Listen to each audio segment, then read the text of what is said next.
नमस्कार, मैं शारदा पांडे आसान ज़िंदगी किस एपिसोड में आपको स्वागत करती हूँ। जैसा कि नवरात्रि पर्व चल रहा है, आपको सभी वीडियो दे रही हूँ। आज मैं आपको दे रही हूँ पूजा की सही विधि। यानी कि जब हम पूजा करते हैं तो आप अपने मन से जैसे पूजा करते हो, आपको सही विधि पता होनी चाहिए। पहले जैसे पंडित जी कराते हैं तो आप कभी कभार तो आपके यहाँ पंडित जी आके पूजा कराए ही होंगे, कोई भी पूजा। तो एक बार अगर सही विधि देख लो पूजा का तो आपको पूजा का पता लग जाता है। सही विधि क्या है? जैसे कि आप पूजा शुरू करोगे, आप व्रत हो तो पूजा कक्ष में आने से पहले आप पूजा कक्ष में आ गए, उसके बाद आप आसन रखो। आसन को 3 बार जल को छिड़क के आसन को शुद्ध करो। अपने ऊपर 3 बार जल छिड़क के अपने आप को शुद्धि करो। फिर उसके बाद आप 3 बार हाथ में पानी लेकर जल लेकर आचमन करो। तब आप पूरी तरह से शुद्ध हो जाते हो पूजा करने के लिए। फिर देवी देवता के जैसे बता रही हूँ कि मान लो आप स्थापित कर दिए, सब कुछ कर दिए, उसके बाद स्थापना का तो बता ही दी हूँ। उसके बाद आप क्या करोगे? देवी देवताओं का चढ़ा हुआ फूल उतारो, फिर देवी देवताओं को स्नान कराओ। स्नान कैसे कराओगे? कुश घास से, कुश घास नहीं दुर्वा घास से देवी देवता का स्नान कराओ। स्नान के बाद हल्दी कुमकुम अक्षत फूल सभी से माँ दुर्गा का श्रृंगार करो अच्छी तरीके से। और वस्त्र के जगह जो रक्षा सूत्र होता है वो वस्त्र के जगह चढ़ाया जाता है। सभी कुछ करके माँ के लिए एक जो पूजा के समय दीप जलाया जाता है, उस दीप को उठा के कभी भी आरती नहीं करना चाहिए। छोटा सा 3 दीप अलग से मतलब 3 बत्ती वाला दिया बना के उससे आरती करें। आरती करने के बाद आप कपूर जलाएं थोड़ा सा, और कपूर से भी 3 बार घुमा के फिर माता को थोड़ा दक्षिणा चढ़ाएं, कुछ भी, चाहे 1 रुपये 2 रुपये जो भी हो, चढ़ा के फिर प्रणाम करें। जैसे दुर्गा सप्तशती जी का आपको पाठ करना है, दुर्गा चालीसा करना है, देवी भागवत पढ़ना है, कुछ भी पूजा पूरी तरह करने के बाद आप दुर्गा चालीसा, दुर्गा सप्तशती या दुर्गा जी का 108 नाम जो भी आपको पढ़ना है आप पढ़ें। बैठ के आराम से आसन पर सिर को ढक लें। और जब जैसे मान लीजिए आपको सुबह टाइम नहीं है इन सब ग्रंथों को पढ़ने का, तो आप शाम को भी पूजा आसानी से कर सकते हैं। शाम को जितना समय चाहिए आप पूजा कर सकते हैं। कभी कभी क्या होता है, सुबह का जला हुआ, कई वीडियो पहले मैं बता चुकी हूँ कि सुबह का जैसे आप दीप जलाए तो उसमें रुई की बत्ती बची रहती है, तो उसी को ऊपर कर देते हैं और उसमें तेल डाल के जला देते हैं। तो ऐसा नहीं करना चाहिए, ये पूजा का फल आपको नहीं देगा। उस बत्ती को निकालो और उस दीपक को साफ करो। जैसे मिट्टी का दीपक है तो रोज़ नया दीपक चाहिए, दोनों टाइम नया दीपक चाहिए। क्यों चाहिए? जैसे आप मिट्टी का दीपक है आप जला लिए, पूजा करके आप हट गए, उसके बाद कोई न कोई जीव जानवर, चूहा है, कुछ न कुछ जानवर है, उसको आके चाट लेता है और आप उसी में फिर दिया जलाते हो तो अशुद्ध माना जाता है। मिट्टी का दिया है तो उसको रोज़ बदलें। पीतल का या किसी और भी धातु का दिया है तो उसको रोज़ धो लें, सुबह शाम उसको धोएं, उसके बाद उसमें नई बत्ती डालें और तेल डाल के दिया जलाएं। तो आपको मैं पूजा करने का सही तरीका बता रही हूँ। पूजा करने के बाद प्रसाद को तुरंत हटा लेना चाहिए। प्रसाद वहाँ पर नहीं छोड़ा जाता है। छोड़ा हुआ प्रसाद वहाँ के जो और अदिष्ट जो रहते हैं, माता के जो दूत होते हैं, जो भी रहते हैं, वो आके उसको ग्रहण कर लेते हैं। थोड़ा सा प्रसाद किसी पात्र में रख दें, पूरा नहीं हटाना चाहिए, थोड़ा सा रख दें।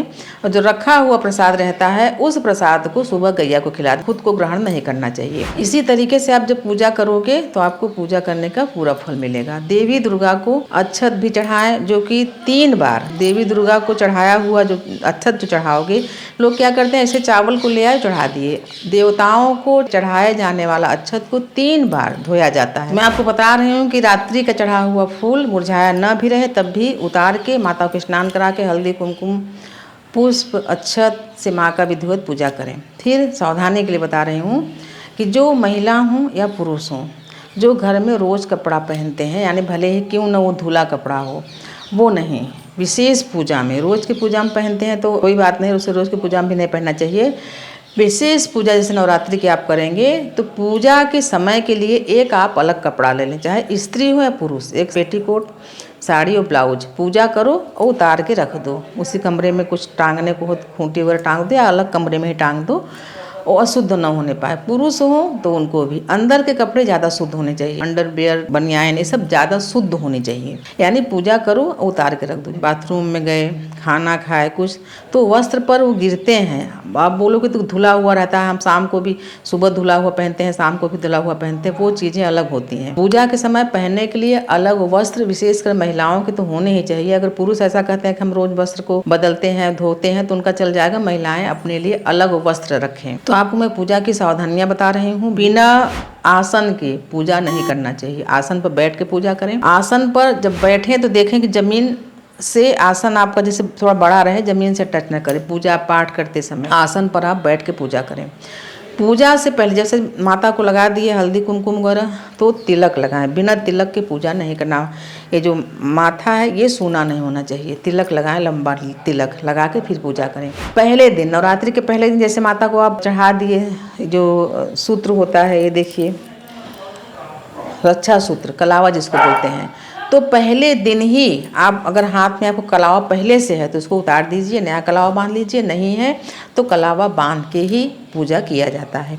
ये सब पूजा की विशेषताएं हैं। ये हम आपको बता रहे हैं कि पूजा करने में आपको पूर्ण फल मिलना चाहिए। जैसे हम मान लो अक्षत जैसे माता को चढ़ाए, तो जैसे अष्टदल कमल बनाते हैं तो उसके थोड़ा बगल में या किसी छोटे से पात्र में आप अक्षत रखो और सुबह उस अक्षत, पूजा के अंत में जब प्रार्थना करते हैं वो अक्षत ले जाते हैं, तो उस अक्षत को भी रोज़ उठा लेना चाहिए और उसको पक्षियों को डाल देना चाहिए। तो आपको मैं पूजा करने का सही ढंग बता रही हूँ कि पूजा सही तरीके से कैसे किया जाता है। जैसे बहुत सारे लोग बोलते हैं प्रसाद कैसे करें। प्रसाद को तुरंत हटा लो, और प्रसाद घर में जितने लोग हैं, जैसे बहुत सारे, जैसे आप पूजा किए, कहोगे हमारे बाकी लोग घर में नहीं नहाए तो हम कैसे करें, तो ठीक है, उनके लिए प्रसाद निकाल दो। फिर आप प्रसाद खा के, जो भी प्रसाद है चढ़ा हुआ माता का, जैसे कि पंचमेवा वगैरह, मिश्री वगैरह, शुरू के दिन से, सोमवार के दिन से चढ़ाना शुरू करें, तो प्रणाम करके प्रसाद को आप खा सकते हैं। लेकिन अपने आसन से उठने से पहले आसन के नीचे थोड़ा सा जल डालें, और क्योंकि कच्ची मिट्टी तो कहीं है नहीं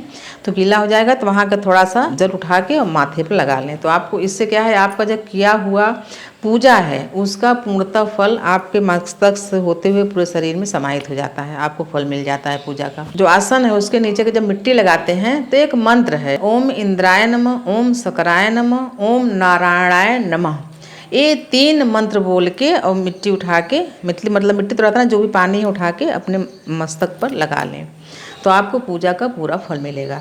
अब आप इस तरीके से जब पूजा करेंगे देवी दुर्गा जी का, किसी भी देवी देवता, किसी भी अनुष्ठान में, तो आपको पूजा का पूरा फल मिलता है। तो आपको मैं बताई हूँ देवी दुर्गा का सही तरीके से पूजा करने का तरीका, कि सही तरीका क्या होता है। ऐसे ही नहा के आए बिना आचमन किए पूजा करने लगोगे, आसन पर बैठ के पूजा, जैसे मान लो आपको जल्दी है, जल्दी करना कि हमको जल्दी ऑफिस जाना है, कहीं जाना है, बच्चे को टिफ़िन देना है, कुछ भी, फिर भी आप 1 मिनट के लिए ही आसन लगा के बैठ जाओ और माता से बोलो, हे मैया हम पूजा नहीं कर पा रहे हैं, आपको मैं क्षमा प्रार्थी हूँ, हम शाम को पूजा करेंगे। ये नहीं खड़े खड़े आए, फूल माला चढ़ाए, दीपक जलाए, भग गए, ऐसा नहीं।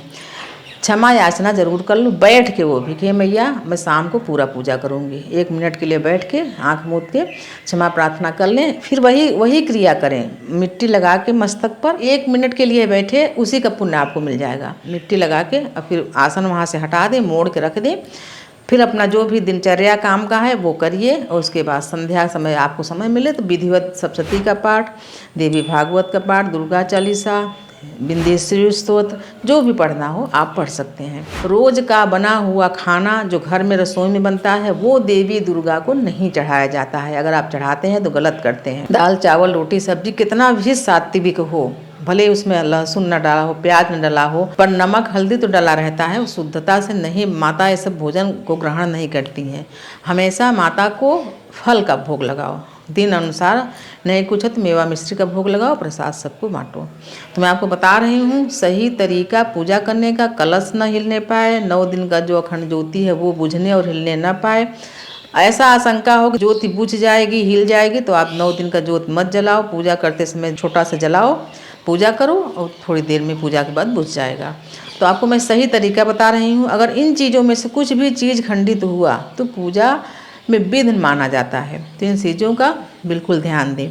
आगे के वीडियो में जो मैं आपको बताने वाली हूँ वो बता देती हूँ। कन्या विशेष पूजन, जिन लड़की लड़कों का विवाह नहीं हो रहा है उनके लिए विशेष कन्या पूजन और हरे चीज़ों का कन्याओं के लिए दान बताऊंगी आपको। और ये बताऊंगी कि पूजा में क्या क्या गलतियां न करें।